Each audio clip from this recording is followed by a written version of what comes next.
Hope you all are safe at home. I am your एक पर्यावरण teacher Anupama Rathore from Deep Jyoti school. आज मैं आपको 3rd क्लास का 7th नंबर चैप्टर पढ़ाऊंगी, वस्त्र, जो कपड़े हम पहनते हैं उनके बारे में आज पढ़ेंगे। चैप्टर है 7 वस्त्र, हमारी आवश्यकताएं। हमारी आवश्यकताएं का जब इकाई 3 है आपकी, हमारी आवश्यकता वस्त्र। पहला जो हमारी पड़ोस की हमारी आवश्यकताओं में पहला है वस्त्र, उसके बाद है हमारी दूसरी आवश्यकता भोजन और स्वास्थ्य, उसके बाद है आपकी वायु और जल, फिर उसके बाद है आपकी हमारे घर। ठीक है, तो इस तरह से हमारी आवश्यकताओं के बारे में हम पढ़ाएंगे। आपकी छोटी क्लासेस में भी हमारी आवश्यकताओं से संबंधित कुछ बातें बताई गई थी, अब हम और विस्तार से इस क्लास में पढ़ेंगे। इस अध्याय में आप जानेंगे वस्त्रों का क्या उपयोग है, वस्त्र कितने प्रकार के होते हैं, कौन कौन से मौसम में कौन कौन से वस्त्र पहनते हैं।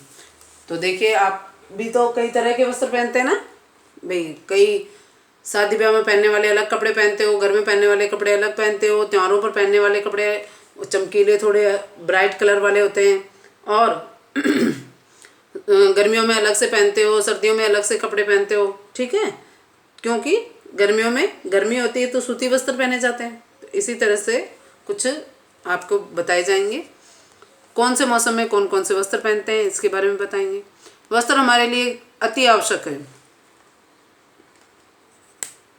अति आवश्यक यानी बहुत जरूरी है, अति आवश्यक होते हैं। वस्त्र हमारी सभ्यता का प्रतीक है। देखो, राजस्थान के लोग किस तरह के अलग वस्त्र पहनते हैं, हरियाणा के लोग अलग तरह से, स्टेट के अकॉर्डिंग भी, और कंट्रीज देशों के अकॉर्डिंग भी क्या है, अलग अलग तरह के हम कपड़े पहनते हैं। तो उन कपड़ों से हमारी सभ्यता का पता चलता है। तो वस्त्र क्या है, हमारी सभ्यता के प्रतीक है। वस्त्र हमारी धूल मिट्टी धूप सर्दी आदि से रक्षा करते हैं। वस्त्र हमारी धूल मिट्टी धूप सर्दी गर्मी आदि से रक्षा करते हैं। हम अपना शरीर ढकने के लिए वस्त्र पहनते हैं। सुंदर वस्त्रों से हम आकर्षक लगते हैं, सुंदर वस्त्रों से हम आकर्षक लगते हैं। कई बार कई बच्चों का बर्थडे वगैरह आता है तो नए नए कपड़े पहन के आते हो तो टीचर कहते हैं, नहीं वाह आपका कोट तो बहुत सुंदर लग रहा है, आपकी जीन्स बहुत अच्छी लग रही है, आपका शर्ट अच्छा लग रहा है। ठीक है, या गर्ल्स होती हैं तो आपकी फ्रॉक बहुत अच्छी सुंदर है, कहती है ना मैम। तो आप सुंदर वस्त्रों में आकर्षक लगते हो। विद्यालय के बच्चे और सिपाही आदि अपने वस्त्रों से ही पहचाने जाते हैं। दूसरे बात हमारी पहचान भी बताता है ना, कि जैसे स्कूल का बच्चा हो एक और एक सिपाही हो तो हर कोई पहचानेगा ना, ये स्कूल के बच्चे की यूनिफॉर्म जब पहनते हो आप तो अलग से दिखते हो ना कि ये उस स्कूल के बच्चे हैं। ठीक है ना, और आजकल तो यूनिफॉर्म के ऊपर लोगो भी लगता है ना, उस पर लिखा होता है दीप ज्योति सीनियर सेकेंडरी स्कूल। ठीक है, तो वो सब है, उससे पता चल जाता है। और सिपाही की अलग से ड्रेस होती है, फौजी की, डॉक्टर की, नर्स की अलग अलग ड्रेसेस होती है, तो उनसे वस्त्रों से हमारी पहचान भी अलग हो जाती है। हम सिले हुए या रेडीमेड वस्त्र पहनते हैं। सिले सिलाए हुए वस्त्रों को क्या कहा जाता है, रेडीमेड वस्त्र कहते हैं। दर्जी हमारे वस्त्र क्या करता है, दर्जी हमारे वस्त्र सिलता है। रेडीमेड वस्त्र हम दुकानों से खरीद सकते हैं। दर्जी हमारे वस्त्र तो सिलता है, अगर सिला हुआ नहीं लाते हो आप तो दर्जी से सिलवाते हैं, अगर सिला हुआ लाते हो तो क्या है, रेडीमेड दुकानों से ही मिल जाते हैं। वस्त्र मुख्यतः 4 प्रकार के होते हैं, सूती वस्त्र, ऊनी वस्त्र, रेशमी वस्त्र, सिंथेटिक वस्त्र। अब आपसे पूछ ले कि वस्त्र कितने प्रकार के होते हैं तो क्या बताओगे, वस्त्र 4 प्रकार के होते हैं, उनके नाम बताइए। तो सूती वस्त्र, ऊनी वस्त्र, रेशमी वस्त्र, सिंथेटिक वस्त्र। अब आप पढ़ेंगे इसका फर्स्ट सूती वस्त्र के बारे में आप विस्तार से जानेंगे। गर्मी के मौसम में हम सूती वस्त्र पहनते हैं। गर्मियों में सभी बच्चे हल्के रंग के कपड़े पहनते हैं और सूती वस्त्र पहनते हैं। सूती वस्त्र हल्के होते हैं, ये हमारे शरीर को ठंडक पहुंचाते हैं, ये पसीने को सोख लेते हैं, इनको आसानी से धोया जा सकता है। सूती वस्त्र कपास से बनाए जाते हैं। क्या क्या इसके सूती वस्त्र के क्या क्या आपको बताए गए हैं कि क्या क्या गुण है इसके। ये पसीने को सोख लेता है, ये आसानी से धोया जा सकता है, और सूती वस्त्र किससे बनाया जाता है, कपास से।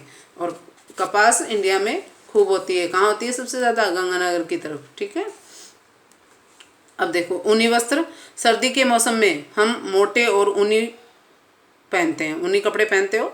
ऊनी वस्त्र गर्म होते हैं, ये हमारे शरीर को सर्दी से बचाते हैं। ऊनी वस्त्र ऊन से बनते हैं, ऊन भेड़ों से प्राप्त की जाती है। सर्दी के मौसम में हम कोट जैकेट स्वेटर आदि पहनते हैं। तो ऊनी वस्त्र सर्दी के मौसम में हम मोटे और ऊनी वस्त्र पहनते हैं। ऊनी वस्त्र क्या होते हैं? गर्म होते हैं। अब ऊनी वस्त्रों की गुणवत्ता या क्वालिटी क्या बताई गई है? ये गर्म होते हैं, ये हमारे शरीर को सर्दी से बचाते हैं। गर्म होते हैं तो हमारे शरीर को सर्दी से बचाएंगे। ऊनी वस्त्र ऊन से बनते हैं और ऊन आपको कहाँ से प्राप्त होती है? भेड़ों से। सर्दी के मौसम में कौन कौन किस किस तरह के आप कपड़े पहनते हो? कोट, जैकेट, स्वेटर आदि। देखो ये डायग्राम में भी दिखा रखा है ना, कैप वगैरह सब लगा रखी है। अब आप देखिए इसका नेक्स्ट पॉइंट, तथ्य पेटिका आ गई है आपके, जो बहुत इंपॉर्टेंट होती है। तथ्य पेटिका में बहुत महत्वपूर्ण बातें बताई हुई होती है। तो देखिए अब तथ्य पेटिका में, कपड़े के वस्त्र बहुत गर्म होते हैं। सर्दियों में चमड़े के वस्त्र उपयोगी होते हैं। ठीक है, तो क्या दे रखा है इसने? चमड़े के वस्त्र बहुत गर्म होते हैं, सर्दियों के चमड़े के वस्त्र उपयोगी होते हैं। ये जो बहुत गर्म इलाका होता है ना, जहाँ जम्मू कश्मीर वगैरह, जहाँ पे वहाँ पे गमबूट्स पहने जाते हैं, यानी बहुत लंबे चमड़े से बने हुए जूते, जो क्या करते हैं? पैरों को ठंड से बचाते हैं। रेशमी वस्त्र, रेशम के वस्त्र बहुत कीमती होते हैं। ठीक है ना, महिलाओं को रेशम की साड़ी बहुत पसंद होती है। रेशम एक प्रकार के कीड़े से प्राप्त होता है। ठीक है, ये देखो रेशम का कीड़ा दिखा रखा है ना। रेशम के कीड़ों को सहतूत के पत्तों पर पाला जाता है। ये सहतूत का पत्ता दिखा रखा है। रेशमी वस्त्र हल्के, चमकीले तथा सुंदर होते हैं। रेशम की साड़ी मम्मी को बहुत पसंद आती है ना बेटा, क्योंकि वो महंगी भी आती है, थोड़ी सी कीमती होती है। रेशम के वस्त्र बहुत कीमती होते हैं और महिलाओं को रेशम की साड़ी बहुत पसंद होती है, तो आपकी मम्मी को भी बहुत पसंद है। और ये रेशम कहाँ से मिलता है, इसकी जानकारी आपको होनी चाहिए। ये रेशम एक प्रकार के कीड़े से प्राप्त होता है और रेशम के कीड़ों को शहतूत के पत्तों पर पाला जाता है। जैसे किसे कहाँ पर पाला जाता है? शहतूत के पत्तों पर पाला जाता है, और ये शहतूत के पत्तों को खाता है और अपने मुंह से लार निकालता रहता है और अपने चारों ओर लपेटता रहता है।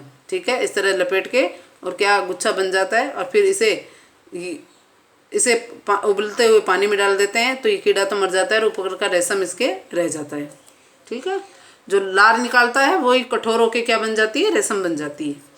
तो इस तरह से हमने 3 तरह के वस्त्र पढ़ लिए हैं, और 4 तरह, जो चौथे नंबर का सिंथेटिक वस्त्र है वो मैं नेक्स्ट वीडियो में पढ़ाऊँगी, और इस आपका जो आपने पढ़ा है उसका रिवीजन भी करवा दूँगी। अब क्लास तो है नहीं बेटा, जो मैं ये कहूँ कि आपसे उससे रिलेटेड क्वेश्चन पूछूंगी, तो आप सभी बच्चे जैसे क्लास में जितना पढ़ा देते थे उतना पढ़ते थे, तो वीडियो में भी देख के, जहाँ तक मैंने 3rd रेशमी वस्त्र, सूती वस्त्र, ऊनी वस्त्र और रेशमी वस्त्र, 3 तरह के जो वस्त्र पढ़ाए हैं उनको आप अच्छे से पढ़ोगे, रीडिंग लगाओगे उसके। Thank you.